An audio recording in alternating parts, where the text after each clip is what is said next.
Un jour sur les chemins, je marchais. Na pamboli okolo na ngai na tango oyo opesinga lisusu tango ya malamu oyo po na telema liboso ya peuple na yo na telema liboso ya libota na yo oyo ezali na kati ya mokili oyo na siècle présent. Lelo rabbin Rama aye lisusu pona cinquième partie oyo tozokoba toujours ya la foi véritable. Donc kaka ndenge nalobaki l'autre fois que nakotika bino te bino pe botika ngai te po tokokende na bino molo jusqu'à la fin. Ngai esengo na ngai nabimisa dollar na ngai nayebi ke ba dollar mosusu ezali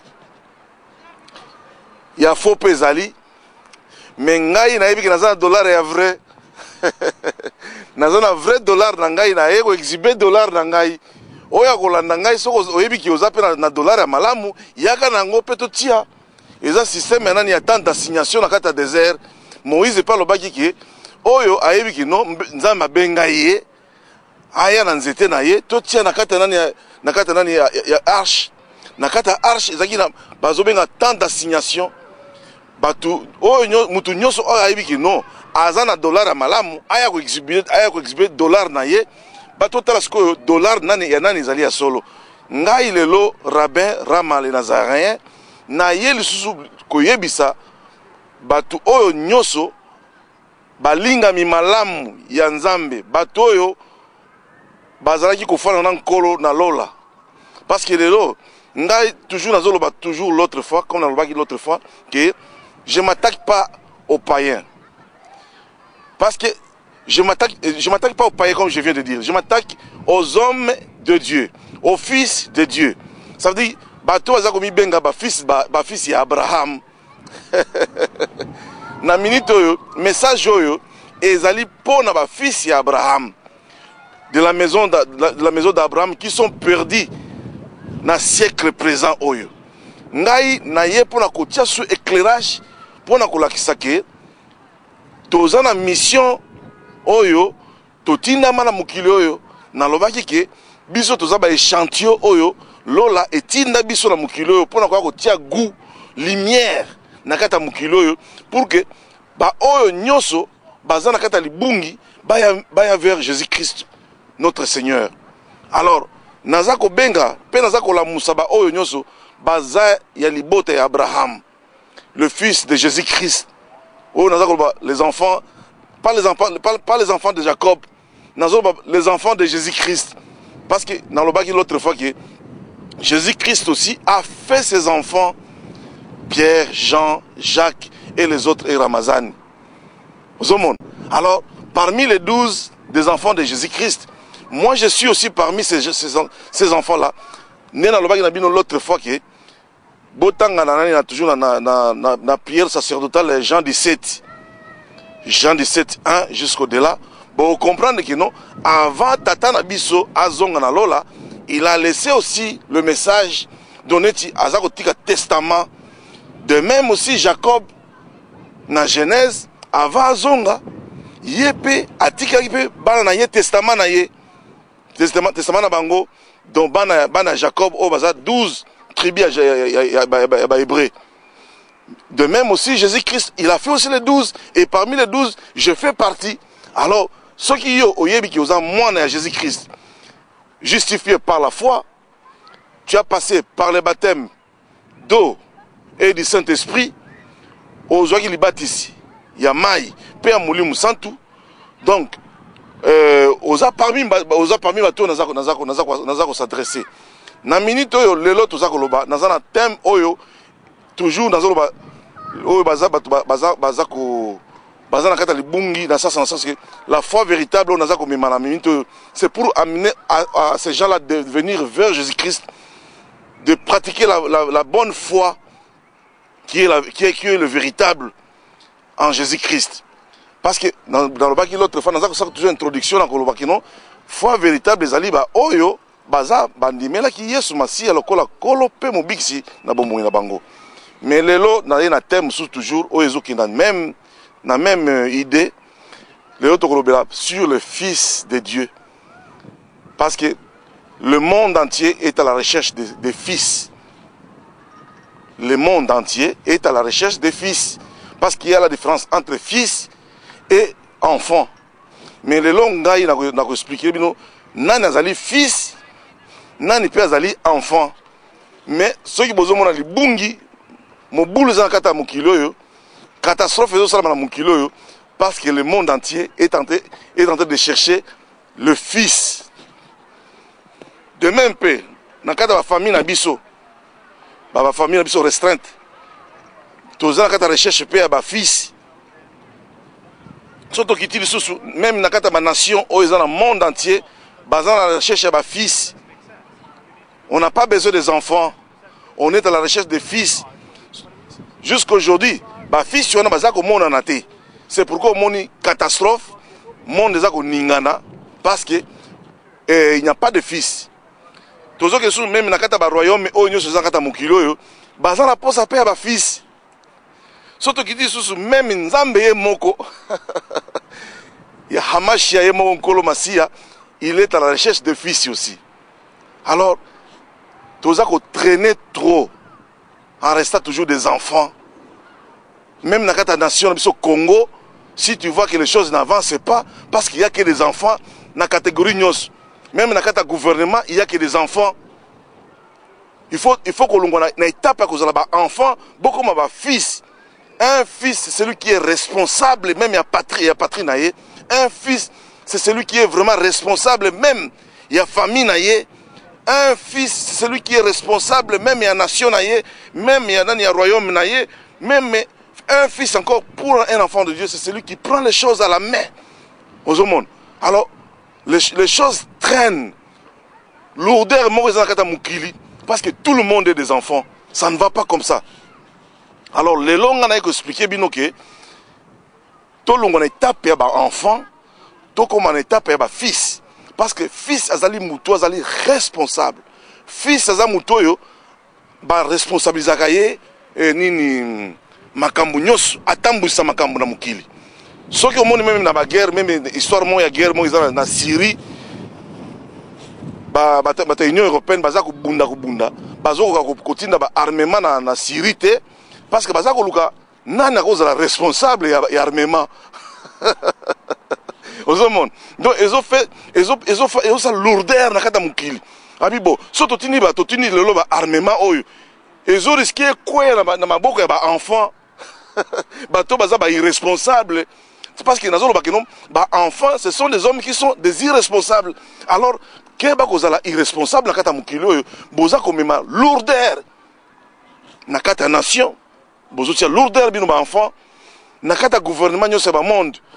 S'il y a que des enfants, ils ont une lourdeur, changement, ils ont les mater parce qu'il n'y a que des enfants. Même dans la famille, restreinte, si on n'a que des enfants, ça ne va pas. Tant que boti biso to bota kabana tant nyuso netinga na mazana boti ramena boti bana nangai naza kolika ke bana nangai un jour ba comme ba responsable ba comme ba fils et des filles qui sont responsables oyo ba ko telemi sa famille. Alors au comme na kimukolo boy au comme mukolo au talisco bana il reste toujours des enfants et ça fait mal au cœur au boti bana, mais à la fin il reste que des enfants, il n'y a pas de responsables, il n'y a pas un fils, il n'y a pas de filles qui sont responsables. Alors, les botons et bungi, la nation et bungi, le gouvernement et parce qu'il n'y a que des enfants. Alors aujourd'hui, Rabbin Ramale Nazarène, dans le baki qui Nazamu Pepeo ya Sika, pour réveiller l'esprit à tout, oh bazali ba fils, quel que soit le niveau nyos bozali. Vraiment, mon frère, franchement, mes sœurs aussi, si réellement tu es fille de Dieu, vraiment, maman, rester une fille de Dieu, alors tu seras une maman responsable, comme on a correct. Même na mabala na biso ko mona ki mwasi abali mobali abali mwasi mobali za kotika toujours enfant o mona libotana ekei pour ekwe na mabele. libala ne kofanda malamu te parce qu'il y a que des enfants même dans libala otika kaka mwana. Ça ne va pas comme ça. Il faut être fils, il faut être un responsable. Prends ta responsabilité à la main. Alors nazako pesa bino histoire oyo ya batu oyo bazali ba responsable. Les hommes de la foi comme dans le baïque, celui qui a la foi, c'est celui qui est responsable. Celui qui a la foi, c'est celui qui est fils. Un fils de pays, un fils du royaume de cieux. C'est celui-là qui est vraiment responsable. Alors, restons des responsables. Vous allez voir que le ciel va nous responsabiliser des choses. Ce que le monde entier, dans le bungi, parce qu'ils sont à la recherche de Dieu véritable. Ils ne savent pas qui est Dieu. Tout le monde est là, bungi. Oyo kotoyo, ba indien na nzambe na bango. Kotoyo nani na barabe nzambe na bango. Kotoyo nani ba juif pe nzambe na bango. Alors on ne comprend plus qui est ce Dieu là. Or ce Dieu là s'est révélé à Moïse na buisson ardent. Il a dit à Moïse tout en place on a place nzambe parce que à tout moment Moïse a mati na ngomba azongi. Oh, l'Éternel a dit. L'Éternel a dit. Alors, bien sûr, l'Éternel a dit. L'Éternel a dit. Qui est, il s'appelle comment ce Dieu-là? Parce qu'on en a marre d'écouter quand l'Éternel a dit, l'Éternel a dit. Parce que jusqu'aujourd'hui, le monde entier est à la recherche. Il y a Koyeba Nani Azali, Dieu véritable. Alors Moïse, Azonga qui sur ngomba, Akeko tout Nzambe, Abi Nzambe. Parce que quand on dit Dieu, c'est un titre honorifique. Même Satan Zanzambe. Même Bouddha Zanzambe. Même Allah Azapinzambe. Aux hommes. Mais il y a un nom qui a été donné aux humains. Dans le siècle présent. Mais Dieu a dit à Moïse, de génération en génération, voilà le nom que je donne pour que chaque génération, alors, chaque fois les humains vont commencer à m'appeler à ce nom-là, je vais commencer à me révéler, voire même se manifester. Alors, si tu vois aujourd'hui, Dieu ne veut pas se révéler, Dieu ne veut pas se manifester, il nous laisse dans les troubles, et parce que nous sommes toujours des enfants, on ne veut pas connaître ce Dieu-là. Et ça crée des problèmes. Et ça crée un scandale. Alors Moïse a zongi na ngomba. Akeko tunabi nzambe. Kaka ne biso to benga nzambe. So otuni arabe. Yo nzambe na ngo Allah. Allah ki arabe eza nzambe na lingala. Na français on benga Dieu. Dieu c'est un titre honorifique. C'est comme papa. So na bi papa, o mona ngamo Ramazan pena ko baluka papa. Parce que tout le monde est papa. Tout le monde est Dieu. Aux hommes. Alors, il y a un nom. Il y a un nom qu'on a donné aux humains. Et c'est pourquoi Moïse a zonga ki na ngomba na zolo bawana a dit bon kende ko yebisa bana Israël. Voilà mon nom, voici mon nom. Donc je donne mon nom, je m'appelle comme ça. Donc tout temps que Moïse on a na Exode 3, na Exode 3 14 jusqu'à 15.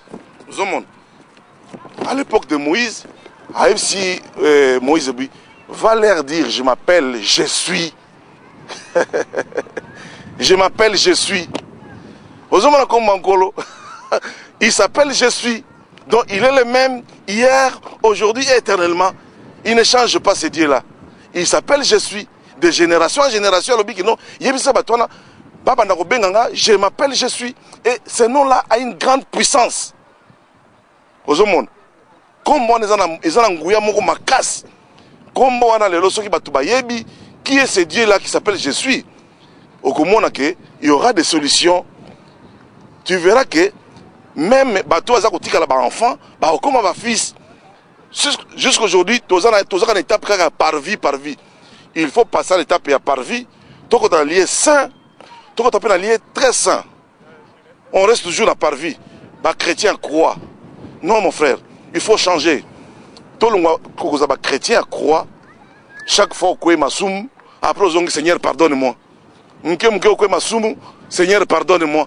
chaque jour que tomber parce que moi n'aime ta quoi atambola bou akoi atamboli akoi que des enfants qui tombent comme ça ne va pas. On n'a plus besoin des enfants. Le ciel a besoin de fils. Le monde a besoin de fils pour prendre les choses à la main. Vous allez voir que le jour où Naniba fils va comme chaque chose va être en place.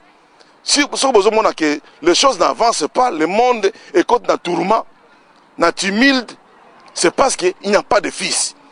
Alors, bozo le là-haut, crise économique. Crise économique, il faut changer, nous n'avons pas changer ma cambouté, parce qu'il n'y a que des enfants. Alors, changeons mon frère, mes sœurs, devenons des fils, devenons filles de Dieu. Vous allez voir que Dieu va nous responsabiliser des choses et le monde va prendre encore l'élan. Dans la catégorie Nyos, s'il y a encore des enfants, même à l'église, s'il y a encore des passés qui sont encore filles, qui sont encore des enfants, changeons mon frère, devenez fils, prends la responsabilité et arrange les choses, mettre l'ordre dans l'église, chaque chose à sa place. Aux hommes, mettons l'ordre dans l'église. Dans le gouvernement, si aux alliés ministres, aux présidents de la République, mets l'ordre dans ton gouvernement et remettre chaque chose à sa place. Prendre soin de la population. Si vous avez fils, même la famille, prendre les choses à la main. Ça veut dire que Zoa, moi, si nayo, na bana nayo, na famille, nzamba pesa kiyo, tambisa yango, dengue nzamba lingi. C'est alors que nous serons des fils et c'est alors que Dieu va nous responsabiliser des choses. Mais alors, si tu ne veux pas être fils, même dans ta famille, tu ne veux pas prendre la responsabilité de la famille nayo, au bois que si famille nayo, c'est que tu n'es pas un homme de la foi. Tu n'es pas un homme de la foi. Un homme de la foi, c'est celui qui prend les choses à la main. Et c'est celui qui est au service des autres. Avoir la foi, c'est être au service des autres. Alors, tokoti siko na histoire moko o esama na kata mukili na époque mususu na siècle mususu parce que o siècle moko époque à Jésus-Christ. Depuis que Jésus-Christ est né jusqu'aujourd'hui on compte 2013, tout ça 2013. Dans 2013 oyo ezali depuis de l'an 1 jusqu'aujourd'hui tout ça en 2013 ezali époque de Jésus-Christ. Au cause de la combo nayo, au cause de même Obama, au cause de la Michael Jackson, au cause de la n'importe qui, on ne te connaît pas. Ça c'est l'époque de Jésus-Christ. Parce qu'ils ont un système à l'époque. Alors à l'époque, il y avait aussi l'époque de Daniel. Daniel, Azaki peut fils. Il y a des Hébreux, les enfants d'Abraham. Oh yo, les autres échantillon, il y a Lola. Parce que Lola, ils ont toujours un échantillon dans chaque siècle. Alors, à l'époque, c'était Daniel qui était l'échantillon céleste. Bah, même dans la déportation, bah, qui est dans le côté Iran, kuna, bah, kangi bango, et pas dans le roi Nabucodonosor. Bah, comme ils sont restés des fils responsables. Ils n'ont pas rejeté l'identité de Bango. Ils sont restés fils jusqu'à la fin. Jusqu'à ce que roi aye kolota ndoto moko boye, ndoto wana epesi mubulu, nzamba yibie ndoto wana. Alors ndoto wana elengisaki roi Nabucodonosor. Roi Nabucodonosor le bibo na loti ndoto moko boye, ndoto wana epesi nga mubulu. Abengi ba magicien, abengi ba marabu, abengi ba passer ya lukuta, bazali pembe na ye. Ba prophète à Lukuta abengi bango abisetala na oti kolota ndoto na minute oyo nazana posa bino nyonso boza wana bo pesa bo révéler nga ndoto parce que ndoto wana ezaki elengisaki ngai ndoto wana ekimi ngai mais nazana posa bino loko boza bolobi ke boza ba magicien boza na ba nzambe na bino boza na ba makambo belé ba coutume na bino ba marabu alors bo révéler nga ndoto oyo soki bo révéler nga ndoto te nakoboma moko pena ko ma famille na bino alors et pesa ki mobulu ba magicien na ba marabu ba lobi boye au roi au sengelo ko moko eza très dangereux parce que na siècle oyo mutu moko te akoko yeba makambo yo loti besoin de sort wana donc makambo yo loti eza makasi mingi mais mutu ako révéler oyo à moins que Moutouana Azana Nzambe moko que demeure na ye eza ya awa na mabele te. Ozomona batona ba reconnaître que non, il y a un Dieu il y a un Dieu qui demeure na ye eza na kata mabele oyo te. Ozomona ba reconnaître batwana. Au du moins mango reconnaître que il y a un Dieu qui son demeure n'est pas ici sur la terre. Ozomona. Alors ba kikoluka mutumo babino excepté mutumo boye mais toyebi que mutumo Daniel. On a cité un homme, un fils, qui s'appelait Daniel. Du moins, ce monsieur-là, lui peut venir te révéler des choses. Mais parce que tu as dit que non, il a un Dieu qui demeure dans Mukili. Donc, Mukili, le monde est à la recherche qui est le Dieu véritable. Mais ce jour-là, on est allé prendre Daniel. Tant que Daniel a eu à l'objet roi, peut quelques jours. Roi Daniel a zongi nandako a qui se mettre en prière. Les hommes qui ont la foi, ce sont les hommes qui se mettent dans la prière. C'est dans la prière où on peut faire la distinction. C'est dans la prière qu'on peut on peut pas être égal aux autres. Il faut se mettre dans la prière. Si tu sais que tu es fils de Dieu, tu es parmi les gens, et chantu à Lola, mon frère, mes sœurs, il faut prendre l'habitude de se mettre en prière. C'est quand tu te mettras en prière, nous allons révéler yo makamususu oyo ozomonate na batumususu bazomonate mais yo kobanda komonango. Mais Daniel, parce qu'il s'est mis en prière, nous allons révéler ndoto wana. Tant qu'on a révélé ndoto wana, azongeli roi. Roi olota kiboye, olota rabi. Roi lobi effectivement zandengo wana. Roi lobi désormais lokola Nzambe na bino a révélé au makamboyo.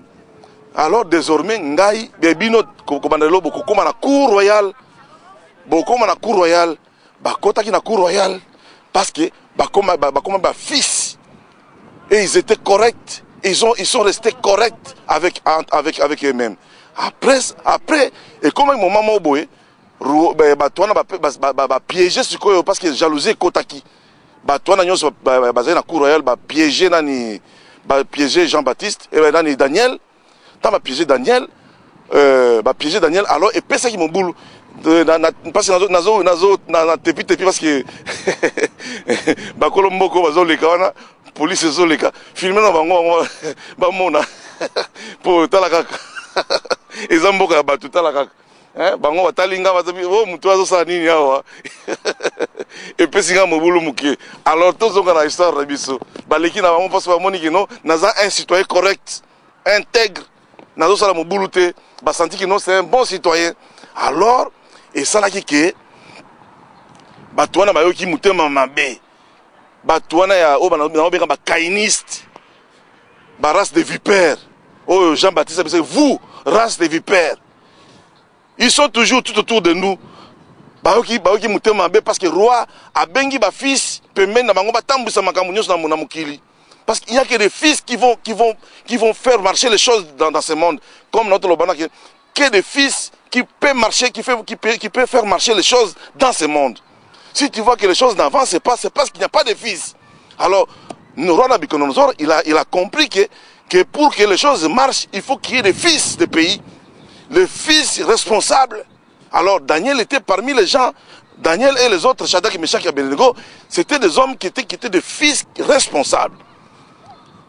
Batona ba piéger bango abi bon roi to sali statut moko boye statut wana yo ko signer que mutu tu fa adorer statut wana oya ko boya ko adorer statut wana biso loi et ko condamner roi se peli ba lié na bata parlement ba voter loi wana il est pas signé a oublié que non parmi batwana ya na bango il y avait des hommes intègres de bons citoyens qui respectent la loi, qui respectent Dieu sur la terre. Alors, parmi ces gens-là étaient Daniel et les autres, ses amis de Daniel. Alors, tant que loi n'est adorer dans les statuts, Daniel, boy adorer statuts, boy tambola n'est pas les senga. Les hommes intègres, des bons citoyens, des fils. Alors, chaque fois, des fils, comme la rabana, changer ma kamouté. Comprendre solo. Mais ces gens-là, ils ont fait la distinction Daniel avec ses amis, ils ont fait la distinction parce qu'ils étaient des fils. Ils ont refusé catégoriquement il y a quoi adorer statue wana. Boy, bino boza ba fils. Lelo ndani tu comme mibala ba comme ko balana. Mibala ba comme ko balana, basi na basi ba comme ko balana. Où sont les fils qui vont dire tout haut koloba na mukili kino on condamne ça. Nana zo condamner na minute. Mutu mo zo condamner te. Bino nyoso bofandika boye. Nye mukili nyoso nye botiki makambo etambola ndenge zwana tambola na tango akala. Mais boye bakeno oyo nyoso lekana na époque wana ekoleka pe époque oyo. Et ça parce que c'est époque par époque makambo nyoso zonga ya mabe. Alors soki bokoti na molongo ya batu wana nzamba ko excommunier bino. Alors kozala mobulu na vie bokota na lola te kola lobi na alobi na bana na ye soki bino foi na bino elekia bana ya Abraham te soki foi na bino eleki bato mosusu te o ba kainiste ba race de vipère soki foi na bino eleki bango te na bino bana na ngape bokota lifelo. Ça veut dire qu'il y a des fils aussi qui vont entrer dans l'enfer. Alors ils sont très dangereux naza ko réveiller bino kaka na lobi ke rama ye pona ko réveiller bino rabbin ye pona ko réveiller bino aux la pasteur aux la apôtre aux la ministre aux évangélistes aux la parlementaires ceux qui oyebi ke non aux autres enfants ils ont danger. Bozonga bokoma ba fils. Un fils c'est celui qui sont responsables akobanga kufate. Un fils akotika la responsable makambutu na vie. Ozomon. Alors Daniel a boyaki ko adorer statue wana. Balobi bon to sala bango ko test. Le roi bino boyi ko adorer statue. Ça veut dire boy ko adorer nzambe na biso. Ba race de vipère bibo, le roi boy ko adorer nzambe na biso. Tokosala test toye parce que soki nzambe na bino bokangami nango aza nzambe véritable. Alors bazwaki Daniel batie bango bazus basoda babimingambe na basoda baye bakangi Daniel na Shadraki na bandeko na ye bakangi bango bake ko bwaka bango na kati ya ndani ya libulu ya moto. Bato wana Bible lobi boye tango basoda na bazo bwaka kaka Daniel bango d'abord ba niko zika bazika ki directement mbala moko. Ozomona donc moto na bango moko etumbi bango moko. Donc première démonstration ngwana siko ndako ya roi ezaki likolo roi azotala tali n'est-ce pas tobaka ki batu misatu roi Nabucodonosor alobi biso tobaka ki batu misatu na kati ya moto basoda baziki kutu mais baoyo baza kozika te. Ça veut dire quoi? Mais chose curieuse baye komona roi azomona quatrième personne à kati ya moto wana c'était Jésus-Christ. Bokotanga place wana zolo banbino totanga place wana bokomona place wana na Daniel 2 botanga na Daniel 2 verset 1 peut-être totanga ce qu'on a dans Daniel 3 verset 1 jusqu'à 30 bokomona place roi lobi tobwaka ki batu misatu na kati ya moto. Mais comment bakomi 4 roi lobi quatrième personne a comme le roi na elongia fils de l'homme et c'était Jésus-Christ lui-même aux hommes. Donc Jésus-Christ est le même hier, aujourd'hui et éternel. Le même nom qu'il a donné à Moïse, il s'est révélé aussi à Daniel nakata fournaise. Il s'est révélé à Daniel comme fils de l'homme aux hommes. C'est toujours le même Dieu. Il est le même. Alors ceux qui beaucoup reconnaître toujours ce Dieu-là, et ce Dieu-là est à la recherche des fils. Comme ça, à responsabiliser Bino. Parce qu'il y a beaucoup de choses à faire dans ce monde. Ce que bon ils ont un tourment. C'est parce qu'il n'y a pas de fils. Le jour où il y aura des fils qui vont se réveiller, notre Dieu, l'éternel Yahmashia, a ça tout à responsabiliser Bisso, pouvoir de façon que tout gérer les choses correctement. Mais roi Lobi, Bimisa Batouana. A pesi hors de boye yoka ndenge roi pesa ki hors de boye alobi désormais mutu nyonso azala wapi to bana kwa dore nzambe ya Daniel ya Shadraki Meshaki na Abednego. Donc Daniel azala ba masana mi balé bandeko na ye ba hébreu abi bo bana kwa dore nzambe na bango c'est qu'il était le vrai Dieu aux hommes. Donc Jésus-Christ il était le même à l'époque de Daniel aussi. Jésus-Christ est le même encore aujourd'hui. Si vous ne voulez pas venir vers ces dieux-là, il y aura toujours des tourments, catastrophes dans ma famille. Si vous ne voulez pas devenir des fils, il y aura toujours des tourments et des catastrophes dans nos vies. Si vous ne voulez pas rester intègres, des hommes, de bons citoyens, tourment, alors revenons des fils, mes frères. Revenons des filles, mes sœurs. Et il est grand temps de s'identifier.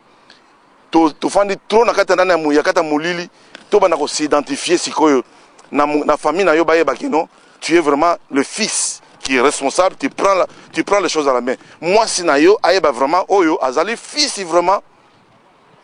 Au monde. Alors ezali est comme grand temps oyo éveil et contre mitu na bino, lumière et contre na kata na bino. Nzambe na bibele à côté sa puissance na kata na bino comme ça. Vent oyo on peut pas nazolo ba vent et zonga comme ça totia mon boulou na kata mukilo oyo bata mukilo ba benga mon boulou mais kozala mon boulou te mais et kozane façon de nous remettre les choses à la place que dans nos familles on doit remettre chaque chose à sa place. Dans les nations on remet les choses en place na kata ba gouvernement na kata monde partout même dans les royaumes batu nyonso ba comme ba fils oyo ayebi lingala te atuna Nande Gwaza Pembeni a expliqué même en néerlandais, comme ça vous comprenez, et Rabin Ramazoloba Nini. Je demande à tout le monde de devenir fils. Nzamba Pambolabino.